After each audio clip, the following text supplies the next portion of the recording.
paz do Senhor, meus amados irmãos, esse é o seu programa EBD, Além do Domingo. Eu sou o professor Alberto e quero fazer uma reflexão sobre as 5 questões da lição de número 10. Só o Evangelho muda a cultura humana. Primeira questão, de acordo com a lição, o que é cultura? Então, segunda lição, o que é cultura? Bom, cultura, então, inicialmente, exegeticamente falando, a própria palavra fala cultura tinha a ver com cultivo da terra. Cultura, cultivo da terra, visando a produção de alimentos. Gênesis 4:2. Depois passou a ser considerado como uma soma de todas as realizações humanas. Aí entra questões de espiritualidade, intelectualidade, materiais, etc. Então, no primeiro momento, cultura tem a ver com o cultivo da terra. E depois tornou-se essa complexidade, né? Porque cultura tem a ver com elementos religiosos, sociais, tradicionais, intelectuais, científicos. Aí virou uma coisa muito maior, né? Segunda questão. Como era caracterizada a cultura pré-dilúvio? Bom, vamos lá, vamos pensar na palavrinha pré. O que significa pré? Antes. Pré significa antes. Por exemplo, lembra quando você era criancinha, você ia fazer o pré-primário, antes do primário.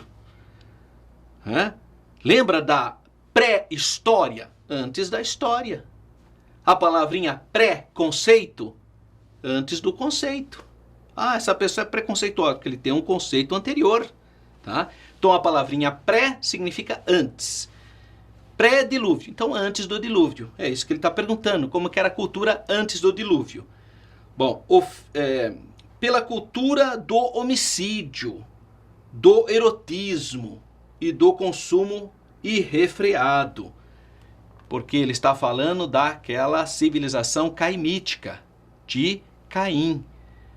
Então, Caim, quando as suas filhas casaram com os descendentes de Sete, então foi uma perversidade. Embora eles desenvolveram muita coisa, nós sabemos que eles desenvolveram a metalurgia, a ciência, a literatura, tudo eles desenvolveram.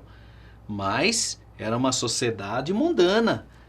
Agora, muito cuidado também, porque tem gente que pensa que quando Caim matou Abel, só tinha Adão, Eva, Caim e Abel. Não, irmão.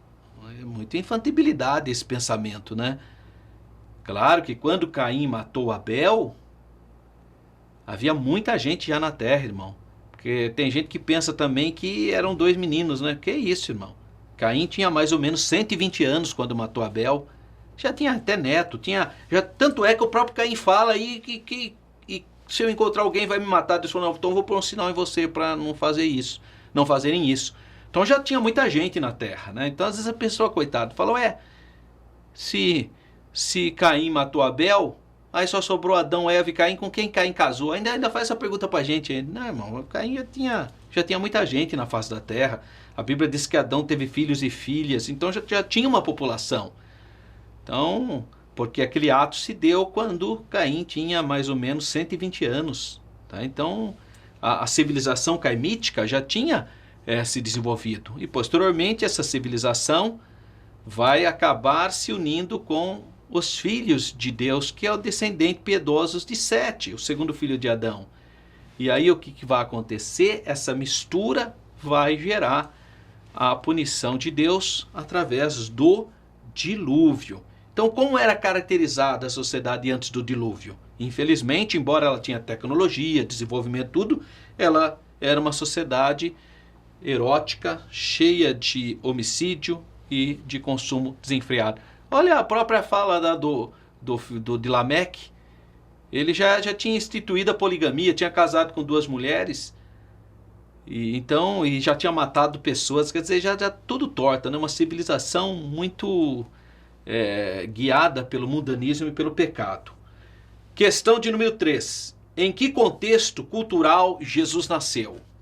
Olha, o apóstolo Paulo, em Gálatas, no capítulo 1, ele fala, vindo à plenitude do tempo, Deus enviou seu Filho.